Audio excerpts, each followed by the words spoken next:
Pak Wahyu duduk di balik etalase kacanya yang penuh perhiasan. Cincin-cincin perak dan emas berkilauan tertata rapi, tapi tak satu pun pembeli datang sejak pagi. Hanya suara kipas angin tua yang berderit pelan menemani kegelisahannya. Di luar, panas menyengat. Jam di dinding menunjukkan pukul 11 siang. Biasanya jam segini sudah ada 1 atau 2 pelanggan mampir, setidaknya untuk bertanya harga. Tapi hari itu, seperti beberapa bulan terakhir, toko milik Pak Wahyu tetap sepi. Sementara itu, hanya beberapa kios dari situ, toko milik Pak Iqbalu terlihat ramai. Beberapa ibu-ibu keluar masuk sambil tertawa dan mencoba gelang. Bahkan terdengar suara anak kecil menangis karena tak dibelikan kalung Hello Kitty. Pak Wahyu menghela napas panjang. Kenapa ya, toko dia selalu ramai terus. Harga kita sama, model juga nggak kalah bagus. Gumamnya lirih, lebih kepada dirinya sendiri. Dari belakang Bu Siti Uci muncul membawa segelas teh hangat. Ia adalah istri Pak Wahyu yang selalu setia menemani sejak mereka pertama kali membuka usaha ini 10 tahun lalu. Sabar ya, mungkin rezeki kita emang belum datang hari ini, ucap Bu Uci lembut sambil meletakkan teh di meja kecil. Pak Wahyu hanya mengangguk pelan, tapi hatinya sudah tidak sekuat itu. Sudah hampir 1 tahun usaha mereka menurun drastis. Dulu tokonya adalah yang paling terkenal di pasar ini. Tapi entah kenapa sejak Pak Iqbalu membuka toko barunya, semua pelanggan beralih ke sana. Orang itu pasti ada main, ujar Pak Wahyu dengan nada geram. Nggak mungkin tiba-tiba bisa sukses secepat itu. Bu Uci menatap suaminya dengan cemas. Ia tahu suaminya mulai kepikiran hal-hal yang tidak baik. Ayah, jangan mikir aneh-aneh ya. Kalau rezeki udah ada yang atur, kita usaha aja terus, nanti juga balik lagi, katanya, berusaha menenangkan. Tapi Pak Wahyu tidak menjawab. Ia hanya menatap kosong ke arah toko Pak Iqbalu sambil mengepalkan tangannya di bawah meja. Malam harinya, setelah toko tutup, Pak Wahyu keluar rumah sendirian. Ia bilang mau cari angin. Tapi sebenarnya ia pergi ke rumah seorang dukun tua yang terkenal di desa sebelah, namanya Mbah Suro. Rumah Mbah Suro terletak jauh dari perkampungan di pinggir hutan. Saat Pak Wahyu datang, suasananya sangat sunyi. Hanya suara jangkrik yang terdengar bersahutan. Pintu rumah kayu itu terbuka perlahan ketika ia mengetuk 3 kali. Masuk, Wahyu. Aku sudah tahu kau akan datang, kata suara serak dari dalam. Pak Wahyu terdiam sejenak, bingung bagaimana Mbah Suro bisa tahu namanya. Tapi ia tetap masuk. Di dalam ruangan yang hanya diterangi lampu minyak, aroma dupa menyengat dan dindingnya penuh dengan rajah-rajah aneh yang membuat bulu kuduk merinding. Aku bisa bantu kau. Toko emasmu akan ramai, melebihi toko siapapun, kata Mbah Suro. Pak Wahyu langsung menatapnya serius. Apa syaratnya? Mbah Suro tersenyum samar. Tumbal, 1 nyawa manusia, darah segar. Setelah itu, rezekimu mengalir deras. Pak Wahyu diam, wajahnya tegang, hatinya berkecamuk. Tapi saat ia membayangkan toko Pak Iqbalu yang ramai dan usahanya sendiri yang nyaris bangkrut, hatinya mulai goyah. Siapa yang harus jadi tumbal? Tanyanya pelan. Siapa saja, asal orang itu bekerja di tokomu. Dan harus kau sendiri yang menyerahkannya pada malam Jumat Kliwon. Pak Wahyu pulang malam itu dengan wajah pucat. Di rumah, Bu Uci sudah tertidur. Ia menatap wajah istrinya yang lelah, lalu beralih pada kalender di dinding. Jumat Kliwon tinggal 4 hari lagi. Hari berikutnya, Pak Wahyu memasang lowongan kerja di depan toko. Dicari pegawai toko, gaji harian, tidak perlu pengalaman. 2 orang pelamar datang esok harinya. Seorang pemuda bernama Rudi dan seorang gadis muda bernama Sari. Mereka berdua diterima langsung tanpa banyak tanya. Bu Uci sempat heran kenapa suaminya tiba-tiba mencari pegawai, padahal keuangan sedang seret. Tapi Pak Wahyu bilang hanya ingin coba strategi baru.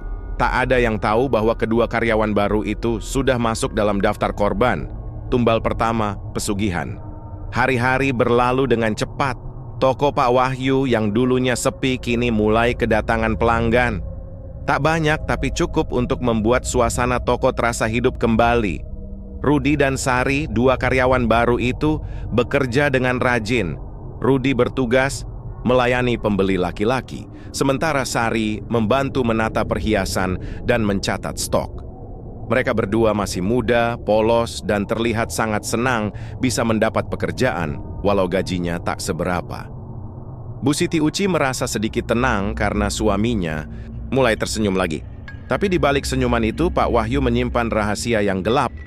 Malam itu angin bertiup kencang, langit tampak kelabu. Beberapa kali petir menyambar dari kejauhan. Kalender dinding menunjukkan tanggal Jumat Kliwon. Pak Wahyu tak bisa tidur. Ia duduk di ruang tengah, memandangi segelas kopi yang sudah dingin. Dari jendela, sesekali ia menatap ke arah luar, seolah menunggu seseorang atau sesuatu. Pukul 2 dini hari, ia diam-diam keluar rumah, membawa sebuah tas kain hitam.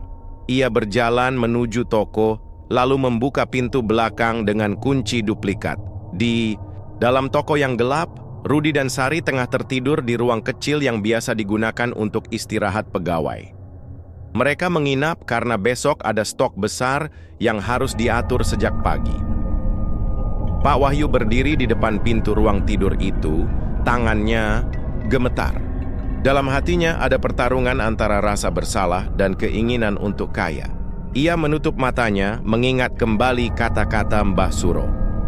Kalau kau tak lakukan, usahamu akan mati. Tapi kalau kau berani, kau akan jadi raja emas di kota ini. Dengan tangan gemetar, Pak Wahyu membuka pintu. Pagi harinya warga pasar gempar polisi, datang garis kuning dipasang. Orang-orang berkerumun di depan toko Pak Wahyu yang baru saja ramai beberapa hari belakangan. Rudi ditemukan tergantung di belakang toko, sementara Sari ditemukan tewas di kamar mandi dengan luka di leher.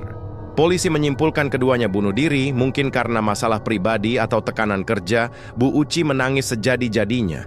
Ia tak menyangka hal seperti itu bisa terjadi di toko mereka. Tapi yang paling mencurigakan adalah ekspresi Pak Wahyu.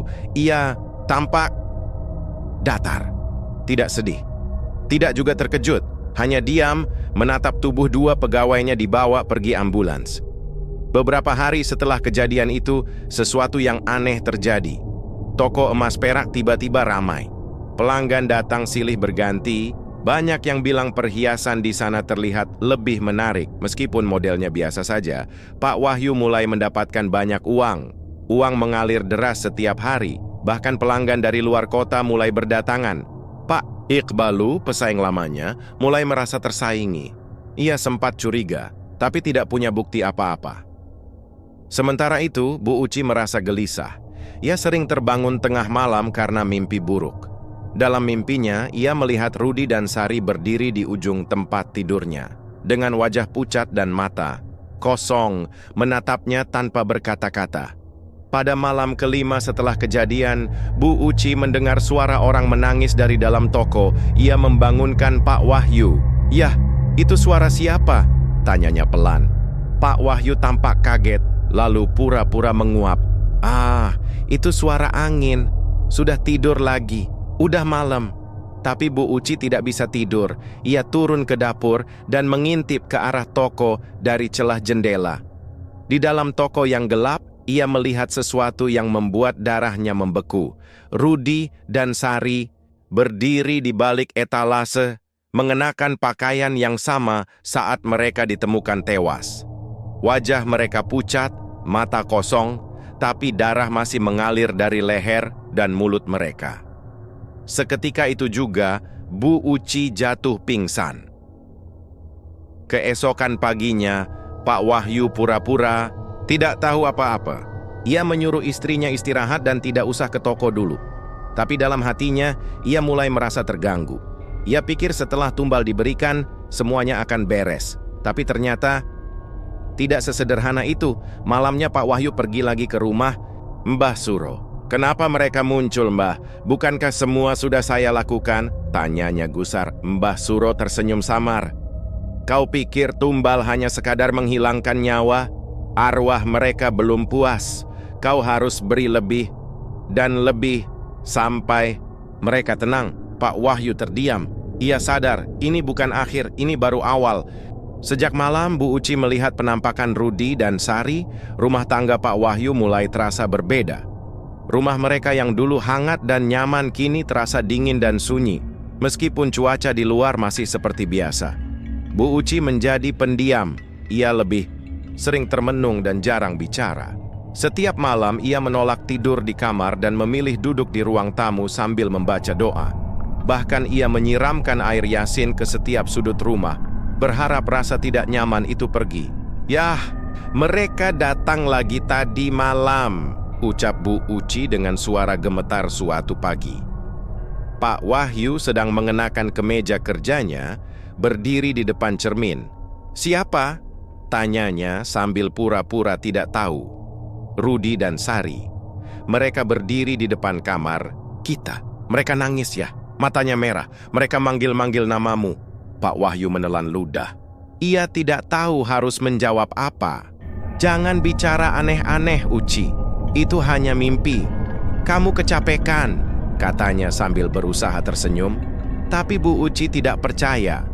Ia tahu itu bukan sekadar mimpi. Rasanya terlalu nyata. Beberapa hari kemudian, toko makin ramai. Setiap hari Pak Wahyu pulang membawa amplop berisi uang jutaan rupiah. Para pelanggan mulai membanjiri tokonya dan bahkan beberapa toko emas lain mulai tutup karena kalah saing. Namun bersamaan dengan naiknya kesuksesan, kejadian aneh mulai menghantui toko. Suatu sore, seorang pelanggan tiba-tiba pingsan di depan etalase. Ia berteriak histeris sebelum tubuhnya lemas. Katanya, ia melihat sosok berdarah muncul dari cermin kecil yang ada di meja pajangan. Kejadian itu terjadi lagi beberapa hari setelahnya. Kali ini, seorang pembeli perempuan menjerit ketika mencoba cincin. Ia mengaku merasa tangannya seperti dibakar saat mengenakan cincin itu. Ini bukan cincin biasa, ini panas, ini berdarah, teriaknya ketakutan. Pak Wahyu panik dan mencoba meredakan keadaan. Tapi kabar angker tentang tokonya mulai tersebar. Meski anehnya, tetap saja ada banyak pelanggan datang. Seolah ada kekuatan yang menarik mereka untuk tetap membeli. Di malam hari, teror makin menjadi-jadi. Pak Wahyu sering terbangun dengan keringat dingin. Ia bermimpi berjalan di lorong toko, yang gelap, lalu mendengar suara-suara karyawan lamanya memanggil dari kejauhan. Terkadang ia merasa ada yang duduk di ujung ranjang, padahal saat menoleh, tidak ada siapa-siapa. Puncaknya, suatu malam, ia melihat sesuatu yang membuat jantungnya nyaris berhenti. Saat berjalan ke dapur, Pak Wahyu melihat pintu toko terbuka sedikit. Ia curiga karena seingatnya sudah mengunci semua sebelum tidur. Ia menghampiri dan mengintip ke dalam toko. Di sana, ia melihat sosok Rudi sedang duduk di kursi kasir, memandangi tumpukan uang di meja. Wajahnya pucat, tapi matanya mengeluarkan darah. Sementara Sari berdiri di dekat etalas, tubuhnya seperti melayang dan lehernya masih mengalirkan darah segar. Tiba-tiba, keduanya menoleh ke arah Pak Wahyu secara bersamaan. Kami belum dibayar, Pak. Seketika, lampu toko berkedip dan pintu tertutup dengan sendirinya. Pak Wahyu terhuyung ke belakang dan terjatuh. Ia berlari masuk rumah dan mengunci semua pintu. Keesokan harinya, Pak Wahyu kembali mendatangi Mbah Suro dengan wajah kacau. Mbah, kenapa mereka terus menghantui saya? Bukannya sudah saya tumbalkan? Mbah Suro mengelus jenggotnya dan menatap Pak Wahyu lama. Karena mereka mati tidak dengan rela. Kau tidak memutus nyawa mereka dengan ikhlas, tapi dengan takut. Arwah seperti itu tidak akan tenang, katanya. Pak Wahyu menunduk. Tangannya bergetar. Apa yang harus saya lakukan? Tanyanya dengan suara pelan. Kau harus beri tumbal baru, darah segar, lebih kuat. Kalau tidak, bukan cuma mereka yang akan datang, tapi yang lain juga. Yang haus, yang belum pernah hidup, dan yang suka menghuni tempat yang bercahaya seperti tokomu. Pak Wahyu pulang malam itu dengan kepala pening. Ia tidak tahu apa yang harus dilakukan. Ia tidak mau kehilangan semuanya, tapi ia juga tidak bisa terus diburu rasa takut seperti ini. Dan dalam pikirannya, mulai muncul satu nama, Bu Uci. Seseorang yang dekat, yang lemah, dan tidak akan dicurigai siapa-siapa kalau menghilang. Sejak pertemuan terakhirnya dengan Mbah Suro, pikiran Pak Wahyu makin kacau. Di satu sisi, ia ingin keluar dari semua mimpi buruk ini. Tapi di sisi lain, ia semakin haus akan kekayaan yang mengalir deras. Uang yang datang setiap hari sudah membuatnya ketagihan, layaknya candu. Namun, suara-suara dari dunia lain tak berhenti menghantuinya. Rudi dan Sari terus datang dalam mimpi. Setiap malam wajah mereka muncul, dengan mata penuh dendam dan tubuh berlumuran darah. Dan yang paling membuatnya tak tenang, mereka selalu membawa seseorang. Seorang perempuan. Pak Wahyu tahu betul siapa perempuan itu. Istri tercintanya sendiri. Bu Uci. Hari-hari selanjutnya hubungan Pak Wahyu dan Bu Uci mulai renggang. Bu Uci merasa suaminya berubah. Pandangannya jadi kosong, sikapnya dingin, dan sering melamun. Kadang ia duduk sendirian di toko, memegang sebuah cincin hitam yang entah dari mana datangnya. "Yah, kamu kenapa? Sering melamun akhir-akhir ini?" tanya Bu Uci suatu sore saat mereka berdua berada di dapur. Pak Wahyu menatap istrinya. Wajah perempuan yang menemaninya bertahun-tahun itu kini justru membuatnya gelisah. Ada suara kecil dalam hatinya yang berbisik, kalau dia jadi tumbal, semua akan tenang. Tapi ada juga bagian lain dari dirinya yang menjerit. "Dia istrimu, perempuan yang setia. Jangan kau khianati dia." Pak Wahyu menunduk. "Enggak apa-apa, cuma capek," jawabnya singkat. Namun malam itu, diam-diam, ia kembali, menyiapkan persembahan. Di belakang toko, ia menggali lubang kecil. Ia menaruh sesajen, kepala ayam hitam, kemenyan, rambut orang mati, dan potongan kain milik Bu Uci. Ia bisikkan nama sang istri dalam mantranya. Angin malam berhembus kencang. Dupa tiba-tiba padam sendiri. Dari kejauhan terdengar suara tertawa, lirih. Suara yang bukan manusia. Pak Wahyu pulang ke rumah dengan langkah berat. Dalam hatinya ia sudah mengunci keputusan. Keesokan harinya, Pak Wahyu mengajak Bu Uci jalan-jalan ke luar kota.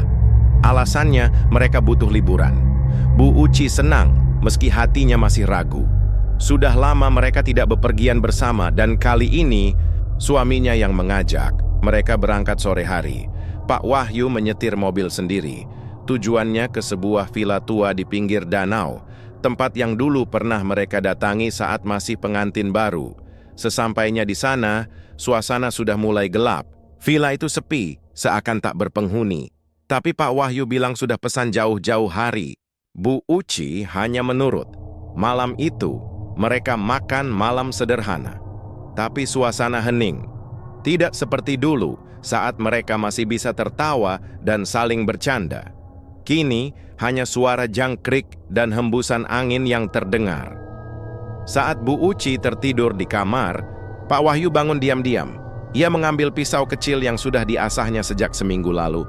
Tangannya gemetar, keringat dingin mengalir di lehernya. Ia berjalan pelan ke arah tempat tidur, menatap wajah istrinya. Ia angkat pisaunya tinggi-tinggi, namun sebelum ia sempat bergerak, Wahyu, suara lirih itu terdengar dari belakangnya. Bukan suara Bu Uci. Ia menoleh. Dan di sana, di pojok kamar, berdiri Rudi dan Sari. Wajah mereka kini lebih menyeramkan. Kulit mereka mulai mengelupas dan mata mereka hitam pekat. "Kami tidak butuh dia," kata Rudi pelan. "Kami butuh kamu," lanjut Sari dengan suara bergetar. Tiba-tiba, pisau di tangan Pak Wahyu melayang seolah direbut oleh kekuatan tak terlihat. Ia terjatuh ke lantai. Tubuhnya kaku, mulutnya terkunci. Ia tidak bisa teriak. Arwah-arwah itu mendekatinya. "Kamu sudah memanggil kami. Kami hanya menunggu waktu." Bu Uci terbangun karena suara benda jatuh. Ia menyalakan lampu dan melihat suaminya tergeletak di lantai. Tubuhnya gemetar hebat seperti orang kesurupan. "Ya Allah, Yah! Kenapa?" teriaknya panik. Namun saat ia mendekat, wajah Pak Wahyu menoleh cepat ke arahnya, matanya kosong. Tidak seperti biasanya. Kau akan menyusul, kami semua akan bersatu di toko itu. Katanya dengan suara berat, bukan suara Pak Wahyu yang biasa. Bu Uci mundur ketakutan. Ia membaca doa keras-keras sambil menangis. Dalam hati, ia mulai sadar. Suaminya bukan hanya berubah, ia sudah dikendalikan sesuatu. Malam itu, Bu Uci membawa Pak Wahyu ke rumah sakit. Dokter bilang, tidak ada luka atau penyakit. Tapi tubuh Pak Wahyu terus kejang-kejang dan berbicara aneh, menyebut nama-nama yang Bu Uci tidak kenal. Sari, Rudi. Tumbal berikutnya. Bu Uci menangis di sudut ruang. Ia tak tahu harus bagaimana. Tapi satu hal yang pasti, ia tidak lagi melihat suaminya sebagai orang yang sama.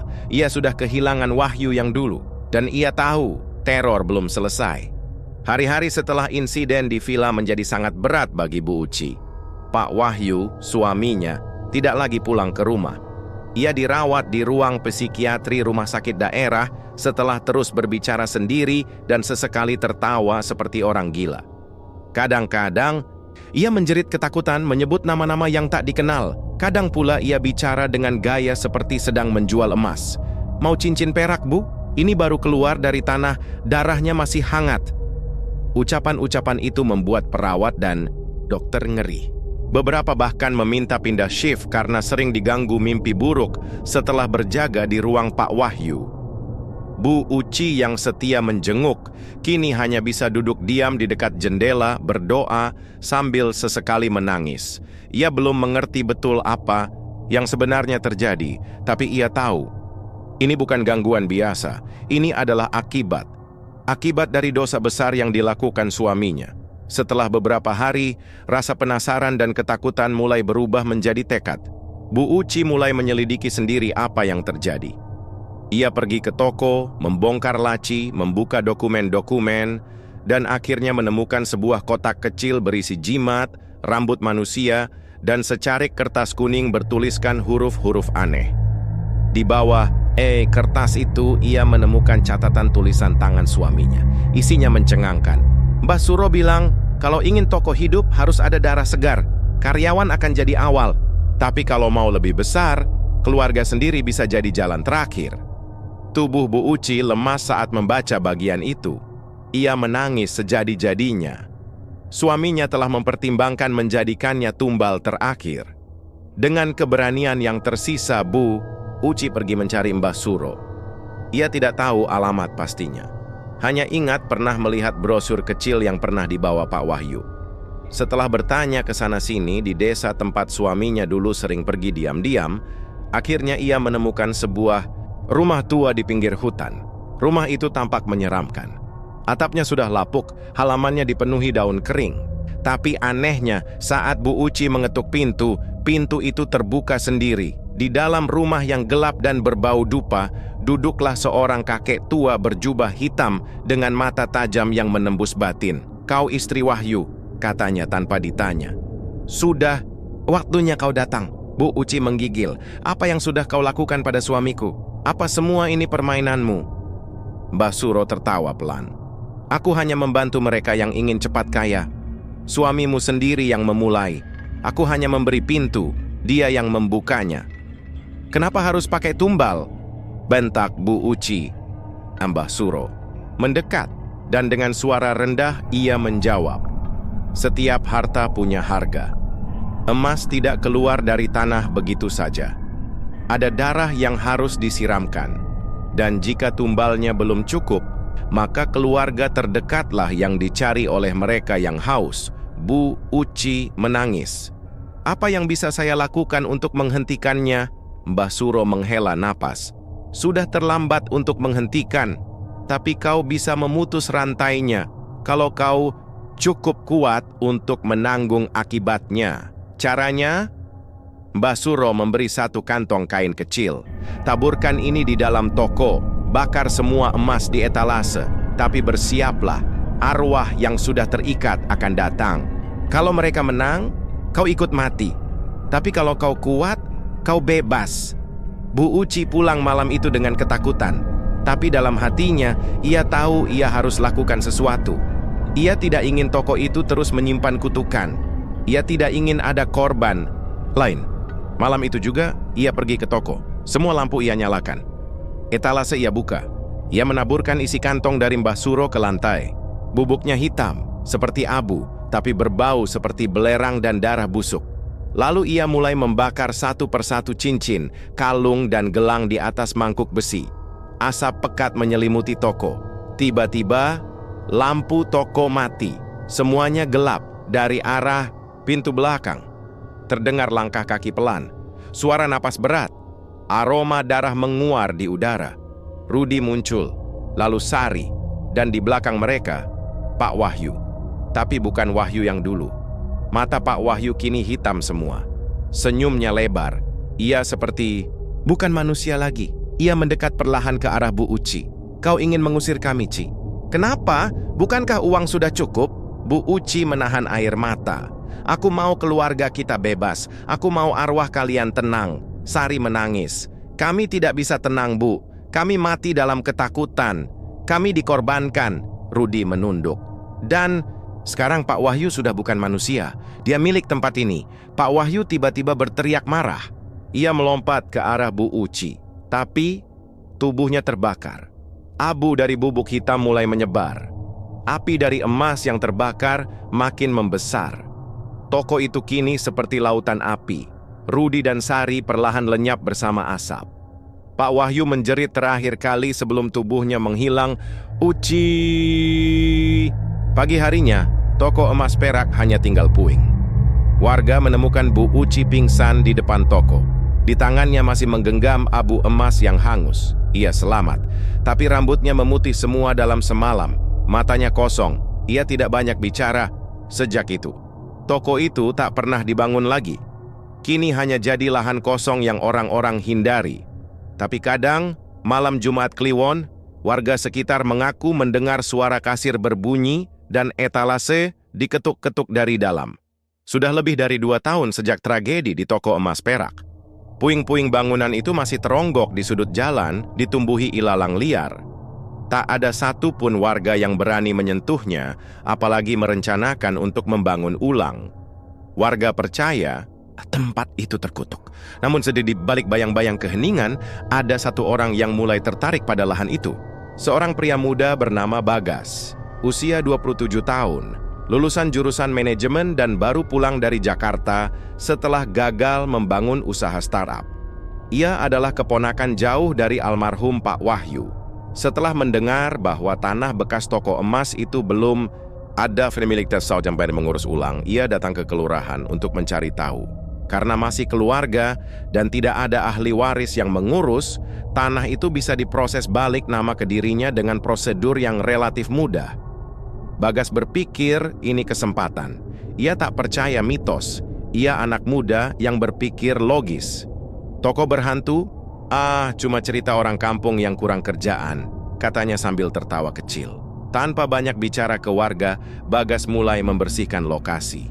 Ia menyewa alat berat, membongkar puing-puing lama, dan meratakan tanahnya. Tapi dari hari pertama pengerjaan, kejadian aneh langsung terjadi. Seorang pekerja mendadak jatuh dari alat berat dan pingsan. Katanya ia melihat seorang pria tua duduk di atas atap puing sambil merokok.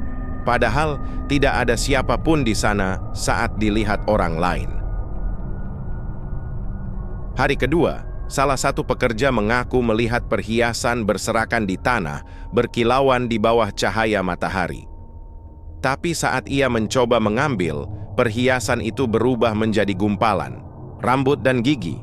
Pekerja itu lari terbirit-birit dan tak pernah kembali. Bagas mulai gelisah, tapi tetap nekat. Ia anggap itu halusinasi karena cuaca panas. Ia lanjut membangun, dan akhirnya mendirikan toko emas perak 2.0, sebuah toko yang lebih modern dengan pencahayaan terang, pendingin ruangan dan kamera pengawas di setiap sudut. Soft opening toko itu sukses. Banyak orang datang, tertarik oleh desain modern dan harga promo.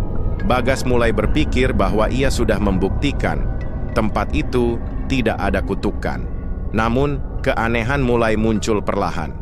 Di malam hari, saat Bagas memeriksa CCTV toko dari ponselnya, ia melihat sosok perempuan berpakaian karyawan berdiri di depan etalase. Sosok itu hanya diam, memandangi perhiasan, lalu hilang. Besoknya, kaca etalase retak tanpa sebab. Dan salah satu liontin perak tiba-tiba berubah warna jadi hitam legam. Efek bahan logam, biasa, kata Bagas meyakinkan diri. Namun ia tak bisa mengabaikan mimpi buruk yang mulai ia alami setiap malam. Dalam mimpi, ia berada di lorong toko yang sempit dan gelap, di mana terdengar suara-suara tangisan dan tawa mengerikan. Ia melihat seorang pria tua, seorang perempuan, dan dua karyawan berseragam berdiri dengan mata hitam pekat memanggilnya. "Selamat datang Bagas, kamu melanjutkan warisan darah." Suatu malam, saat hendak menutup toko, Bagas melihat Bu Uci berdiri di depan pintu. Wanita tua itu kini terlihat rapuh dan lebih tua dari usianya. "Apa kamu pemilik baru toko ini?" tanya Bu Uci dengan suara lemah. Bagas mengangguk. "Iya, saya Bagas, keponakan almarhum Pak Wahyu. Tante siapa?" Bu Uci menatapnya dalam-dalam lalu berkata, "Pergilah dari sini, Nak. Toko ini tidak pernah bersih. Tempat ini masih berdarah." Bagas tertawa kecil. "Ah, saya tahu cerita-cerita horor itu. Tapi saya bukan orang yang percaya tahayul, Tante." Bu Uci menghela napas panjang. "Kamu tidak harus percaya. Tapi saat mereka datang, kamu akan tahu sendiri." Ia pun pergi perlahan, meninggalkan Bagas yang masih tersenyum sinis. Malam itu, Bagas sendirian di dalam toko. Ia hendak menutup kasir ketika lampu toko tiba-tiba padam. CCTV mati. HP-nya tidak ada sinyal.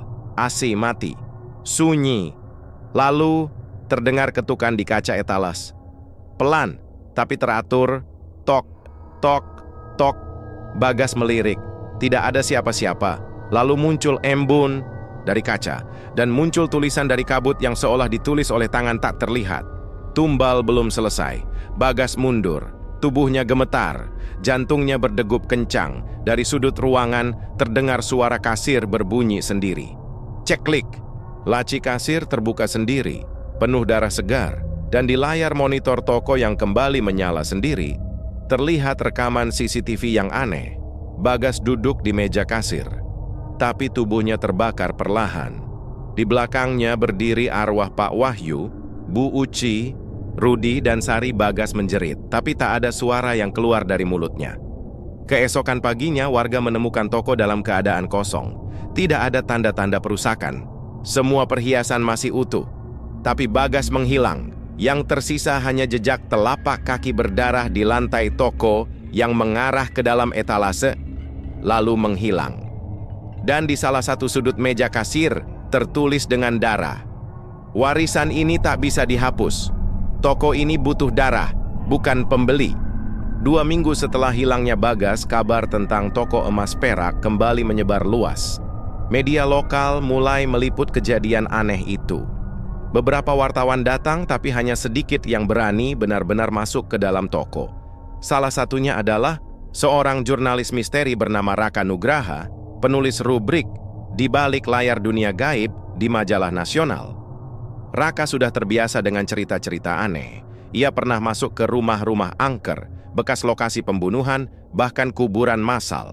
Tapi cerita tentang pesugihan berdarah yang melibatkan toko emas, itu sesuatu yang baru. Ia tertarik bukan hanya karena misterinya, tapi karena satu nama yang kembali disebut-sebut dalam catatan tua yang ia dapatkan dari arsip daerah. Mbah Suro. Penyelidikan dimulai. Raka datang ke kota itu dengan penuh rasa ingin tahu. Ia mulai dengan mewawancarai warga sekitar. Banyak yang enggan bicara, apalagi setelah kejadian Bagas. Tapi satu orang bersedia memberi petunjuk. Bu Misnah, pedagang lontong tua yang tokonya tak jauh dari bekas toko emas perak. Dengan suara bergetar, Bu Misnah berkata, "Nak Raka, saya sudah tinggal di sini sejak zaman Pak Wahyu muda. Dulu tokonya biasa-biasa saja. Tapi setelah ia sering ke desa Tunggul Kembar, semuanya berubah. Kayak mendadak, tapi juga mulai aneh." "Desa Tunggul Kembar?" tanya Raka sambil mencatat. "Iya, itu tempat asal Mbah Suro. Dukun tua yang dulu disebut bisa kasih kekayaan cepat, tapi bayarannya nyawa. Raka tak membuang waktu. Ia segera menyewa motor dan menuju desa terpencil itu. Perjalanan memakan waktu 2 jam lebih melewati jalan rusak, hutan, dan sungai kecil. Saat tiba di desa Tunggul Kembar, suasananya seperti waktu berhenti. Sepi, rumah-rumah tampak tua dan kosong. Ia bertemu seorang kakek penjaga makam yang masih tinggal di sana. Namanya Pak Dirjo. "Maaf Pak, saya mencari informasi tentang Mbah Suro. Dulu dukun di sini ya?" Pak Dirjo memandang tajam lalu menghela napas. "Mbah Suro bukan sekadar dukun. Dia pemuja ilmu hitam, pengikut ilmu pesugihan dari Gunung Kawi. Ia mengurung arwah tumbal dalam barang-barang agar kekayaan bisa terus mengalir." "Jadi, emas itu menyimpan roh?" tanya Raka. Pak Dirjo mengangguk. "Betul. Kalau tumbal belum cukup, arwah itu jadi penjaga harta. Dan kalau seseorang mewarisi tokonya, maka arwah itu akan menagih bagian mereka. Kalau tidak dikasih, ya diambil." Pak Dirjo lalu mengajak Raka ke sebuah gubuk tua di pinggir hutan. Ini dulu tempat Mbah Suro mengurung tumbal dan membuat jimat pesugihan.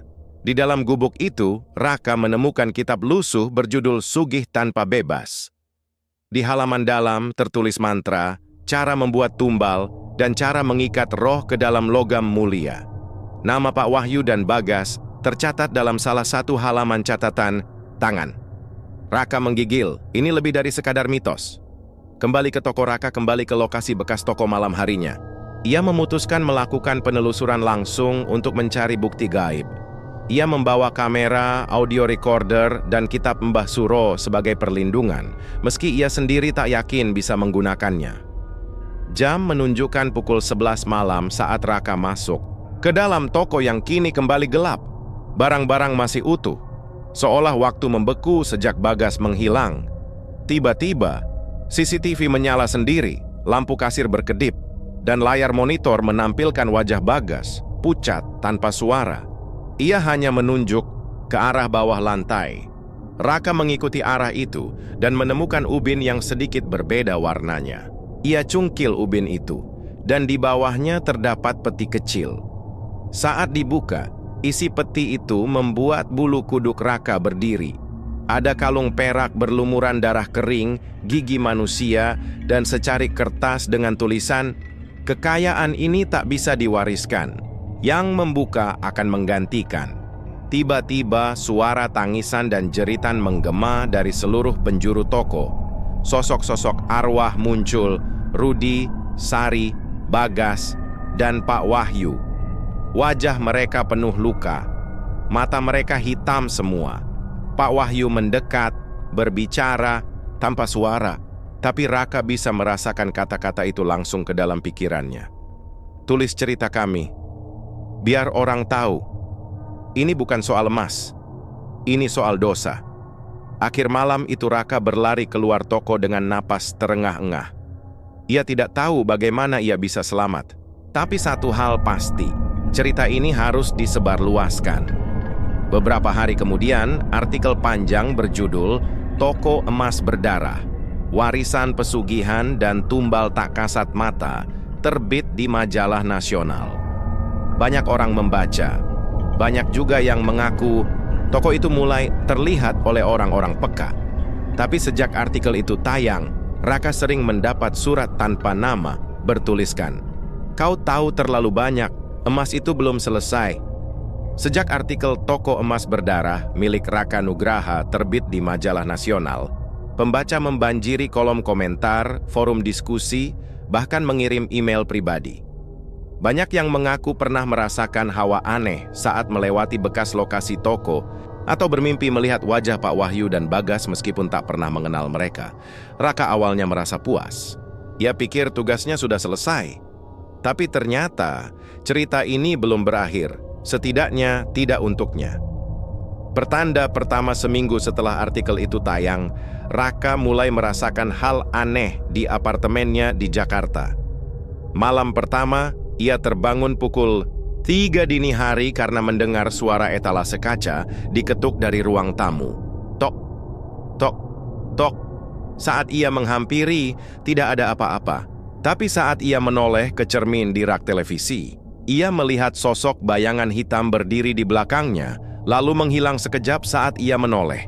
Esok harinya, ia menemukan kalung perak berlumuran noda kecoklatan tergeletak di meja makan. Padahal, ia tak pernah memilikinya.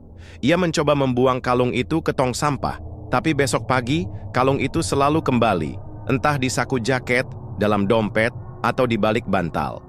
Teror semakin nyata hari demi hari, gangguan semakin meningkat. Raka mulai bermimpi hal sama berulang kali.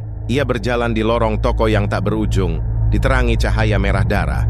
Setiap langkah membawanya lebih dalam, dan di ujung lorong selalu ada Pak Wahyu, Rudi, Sari, Bu Uci, dan Bagas menatapnya tanpa ekspresi.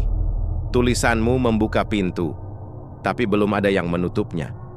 Raka berkonsultasi dengan seorang spiritualis. Perempuan tua bernama Bu Windari, yang dikenal sebagai pembersih energi negatif di Jakarta. Setelah melakukan ritual pembersihan di apartemen, Bu Windari berkata dengan wajah pucat, "Kamu bukan hanya membawa cerita, nak. Kamu membawa roh. Toko itu adalah penjara arwah, dan kamu telah membuka gerbangnya lewat tulisanmu." Raka gemetar. "Lalu, apa yang harus saya lakukan?" Bu Windari memejamkan mata. "Kamu harus kembali ke titik awal. Kembali ke toko itu, dan tutup pintunya sendiri." Kembali ke toko emas perak malam Jumat Kliwon, Raka kembali ke kota tempat toko itu berdiri. Ia membawa kitab Mbah Suro, kalung perak yang terus kembali padanya, dan sebungkus kemenyan serta bunga 7 rupa dari Bu Windari. Ia masuk ke dalam toko yang kini bahkan lebih suram. Cat dinding mulai mengelupas, lantai berdebu, tapi semua barang masih di tempatnya. Kamera masih ada, etalase masih utuh. Bahkan komputer kasir masih menyala meski toko tak dialiri listrik. Jam menunjukkan pukul 11 malam saat semua lampu toko menyala dengan sendirinya. Satu persatu, sosok arwah muncul di hadapan Raka. Pak Wahyu duduk di meja kasir. Bu Uci berdiri dengan tubuh hancur. Rudi dan Sari menggenggam tangan satu sama lain. Bagas tertunduk di pojok ruangan, tubuhnya tampak lelah dan gosong. Mereka menatap Raka, tidak marah. Tapi juga bukan damai. Kita tidak bisa pergi. Kita dikurung dalam emas. Seseorang harus mengakhiri semua ini. Ritual penutupan Raka mulai membaca mantra dari kitab Mbah Suro. Tapi mantra itu bukan seperti bacaan biasa. Semakin ia baca, udara dalam toko makin dingin. Angin berputar kencang, etalase bergetar, dan lampu padam menyala tak beraturan. Kalung perak di tangan Raka tiba-tiba menyala panas. Saat ia letakkan kalung itu di atas lantai, kalung itu meleleh seperti lilin, berubah menjadi cairan hitam berbau, anir. Tumbal terbayar. Suara Bagas bergema di seluruh ruangan. Tapi jangan biarkan toko ini dibuka lagi, atau siklusnya akan terulang. Raka menabur bunga 7 rupa di sekeliling toko dan membakar kemenyan terakhir. Suara-suara itu perlahan menghilang, suhu ruangan kembali normal. Dan satu persatu, bayangan mereka menghilang dalam cahaya putih redup. Saat ia berjalan keluar, toko pintu belakang toko tertutup dengan sendirinya dan terkunci rapat. Penutup setelah malam itu, Raka kembali ke Jakarta. Kalung perak tidak pernah muncul lagi. Mimpinya berhenti. Suara ketukan hilang. Ia merasa lega. Meskipun bekas luka bakar kecil di tangannya, tempat ia menggenggam kalung itu terakhir kali masih ada. Raka tidak pernah menulis kisah itu secara lengkap. Ia hanya mencatat semuanya dalam jurnal pribadinya dan menyimpannya di laci terkunci. Ia takut, kalau cerita itu kembali dibuka, pintu yang telah ia tutup akan terbuka lagi. Dan sejak saat itu, setiap ada orang bertanya soal toko emas perak, Raka hanya menjawab, "Jangan cari toko itu, jangan tulis ulang ceritanya, karena toko itu bukan sekadar tempat. Itu penjara arwah dan setiap kalimat yang kamu tulis bisa jadi kuncinya."